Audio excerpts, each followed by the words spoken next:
Գյորջյան Կասկադ 60 ամիս փուլային վճարում բազմաթիվ առավելություններ։ Իրականում ես ոնց հասկանում եմ բոլորի հետևից գալու են ուղղակի ցած վեր են կանալու բոլորի հետևից կան քանի դեռ մենք չենք գալի մյուսի հետևից կանգնելու մյուսի մեջքին կանգնելու մյուսի համար կանգնելու ես բոլոր դատերին եմ գնում ինչքանով որ հասցնում եմ որտեղ վերջ-վերջո երկու երեխաների մայրը մեկ-մեկ բաց եմ թողում բայց այն որ աշխատում եմ այնքան հարգելի պատճառ ունենամ որ չկարողանամ գալ այ պիտի տենց մտածենք Պիտի մեր պատճառը չափազանց հարգելի լինի ու չափազանց կարևոր, որ մենք չկանք կանգնենք, որովհետև երբ որ նույն Սրբազանը կամ Աճապահյան Միքայել Սրբազանը կամ Բաղդադ ով եղել է ինքը խոսացել է բոլորի համար։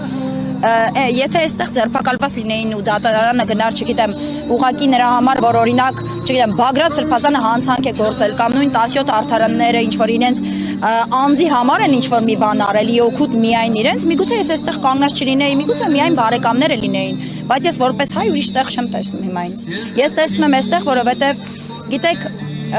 եկեք անընդհատ հետ գայինք, էլի։ Արցախը տվեցին, ասինք դե Արցախը կտանք կպրծնենք, չենք պրծել։ Թրիփ են տալի, ասում ենք դե էս էլ կտանք ու խաղաղություն չէ, ժողովուրդ, գերիներով խաղաղություն չի լինում։ Իմ համար աննորմալ է այս ամեն ինչը, գիտեք, լինել հայ, ապրել Հայաստանում ու ուզենալ ապրել, հավատացեք բոլորս հնարավորություն ունենք։ Ես առավել քան երևի թե շատերը ունեմ հնարավորություն գնալու ինչ որ երկիր, այն որ ասում հանգիստ ապրելու, բայց սա է իմ երկիրը, իմ հողու ջուրը սա է։ Իմ երեխեքի վաղվա ապագան ես տեսնում եմ այստեղ ու եթե իմ երեխաների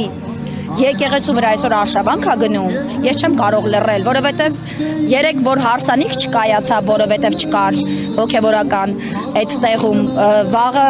միգուցե մենք թաղման ծիսակատարություններ չկարողանանք անել, ինչ ենք ուզում մենք, իսկ այսինքն պիտի կանգնեն միայն այն մարդիկ, ովքեր այդ պահին իրենց հարած չէ, ես այդպես չեմ կարծում։ Մտածեք, որ վաղվա ձեր երեխաների հարսանիք, իսկ միգուցե բոլոր հոգևորականներին բռնեն ու դնեն օրինակ ԿՊ-ից ինչ որ մարդիկ հոգևորական է, ասեն սրանից հետո իրանք են ձեզ կնքելու, չգիտեմ, ինչ անպայմանա չէ լինի ինչ որ օծյալ հոգևորական, ինչ անպայմանա չէ, կարան չէ անկապ մարդկանց բերեն, ասեն դուք եք սրանից հետո անելու, մենք պիտի օքեյ լինենք, այդ ամ ես օքեյ չեմ։ Իմ համար դա նորմալ չի, ու ես գալու եմ կանգնել եմ դատարանի բակում, ասել եմ այնքան, միշտ որ դատավորը հասկանա, որ իրան թելադրող օրենքն է եւ միայն օրենքն է, որ իրան SMS գրող չպիտի լինի, որովհետեւ դատավոր ընտրվում է ինձ համար բժշկի, դատավորի նման մասնագիտություններ, իրան բարձրագույն մասնագիտություններ են, դու ոնց որ բժիշկը միշտ ասում եմ կյանքա փրկում Աստծո առաջ պատասխանատու լինելով, դատավորը կյանքը կարող է այդ պահին մարդու ուղակի խեղել, ինչը որ հենց հիմա անում են այս դատավորները։ Սամվել Կարապետյանի կալանքերը 30 օրով երկարաձգեցին, դա բոլորիս ամոթն է։ Միքայել Սրբազանին տվեցին 2 դա հայտարարություն է պարզապես։ Ու ես որպես հայ այսօր ինձ տեղից այն կողմ ոչ միտեղ չեմ տեսնում։ Այո, մենք էլ ենք ապրում, բոլորս էլ ապրում ենք։ Եկեք այդ այն որ ուզում ենք ապրել, բոլորս ենք ուզում ապրել։ Ես էլ եմ ուզում ապրել, ես 2 երեխա ունեմ, որոնց հետ հրաշալի ժամանակ եմ կարողանում անցկасնել։ Ուզում եմ գնալ իրենց հետ անցկасնել այդ ժամանակը, բայց այն մարդիկ, որոնք ներսում են, ոչինչ չեն արել։ Ու եթե ես այսօր այդ ոչինչ չարած մարդկանց կողքին չկանգնեմ, ի պաշտպանություն իրancs ուղղակի իմ կանգնելով ոչ մի բան չեմ էլ անում իրական։ Մեզ տեղ գալիս կանգնում ենք ուղղակի մեր ներկայությունն ապավելով որ վաղը գոնե չհամաչենք որ այդ մարդիկ դրսում լինեն ասեն լավ բա ուր էիք։ Գոնե ամոթից գետինը չեմ մտնի։ Ես եմ շնորհակալ։ Տիկին Սարդարյան, դուք հենց առաջիններից եք ովքեր Սրբազան պայքարի հետ եղավ ի սկզբանե, բայց Սրբազան պայքարը եւս նրա համար է, որ իշխանափոխություն լինի, չնայած նրան, որ իշխանափոխության չհասանք, արդեն ձերբակալում ու կալանավորում են 3-րդ բարձրաստիճան հոգևորականի, շարժումը որտեղ սխալվեց կամ ինչու հասանք։ Ես իրականում ուզում եմ միշտ խոսել այնքան ինչքան որ հնարավորություն ունեմ խոսելու։ Ես չեմ ուզում խոսել շարժման սխալների մասին, քանի որ ես շարժման ղեկավարների եւ շարժման հիմնադիրներ, այո, քայլել եմ Սրբազանից, սիրով հենց հիմա էլ Սրբազանը այստեղից դուրս գա, նրա կողքին քայլելու եմ միջև վերջ, որտեղ ես հավատում եմ նրա իսկապես հայ լինելու, քրիստոնյա լինելու եւ բարձր հոգեվորական իր մեջ հոգեվորությունը հոգեվոր աշխարհը պահելու մեջ ու ես վստահ եմ որ ինքը հոգեվոր մարդ է ու դա չի քննարկվում իմ կողմից, բայց եկեք ես խոսեմ նրանից ինչից որ կարողանում եմ խոսել։ Ես կարծում եմ իմ կարծիքով, ասեմ, ոչ թե ասեմ որպես, չգիտեմ, շարժման առաջին օրվանից միացած մարդ, այլ ուղղակի որպես անհայտ։ Մենք սխալվեցինք, կարծում եմ այն ժամանակ, երբ որ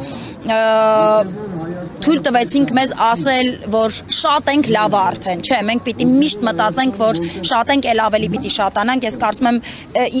ես օրինակ մի քիչ արխային է, ես հիշում եմ մայիսի 9-ի հավաքից հետո ես մտածում եմ, անդադ սենց է լինելու, եթե ես չգամ, մյուսն է գալու, բայց իրականում պիտի այդ թուլացումը չլինի, որտեղ տեսեք, ամեն անգամ, երբ որ մենք թուլանում ենք, մենք մտածում ենք, որ այստեղ ոչինչ, միտեղ ես չգնամ դատարան, տեսնում են, որ 10 հոգի է եկել դատարանի բակում, հաջորդ օրը ուրիշ սրբազանի են ձերբակալում։ Ես կարծում եմ հենց այդ, որ տեսնում են, որ մարդիկ չեն գալիս կանգնում, հենց դրա այդ է տալիս իրանց հնարավորություն մտածելու, որ դե ուրեմն թքած ունեն եւ հոգեվորականի վրա, եւ բարերարի վրա, եւ սրբազանի վրա։ Ես չեմ ուզում այդպես լինի, ուզում եմ կանգնենք ժողովուրդ ջան, ձեր դուրն էլ մի օր էս ամեն ինչը այցել ու կապ չունի, դուք հոգեվորական եք, բիզնեսմեն եք, բարե կապ չունի։ Մի օր միևնույն է, եթե մեր երկրում ավտորիտարիզմ է, եթե մեր երկրում զանգով են ինչ-որ բաներ անում, ուրեմն մի օր էլ ձեր դուրն է դատարկելու։ Ուզում եմ դա ուղղակի հասկանանք ու կանգնենք այն մարդկանց կողքին, ովքեր իսկապես արդար են։ Շնորհակալություն։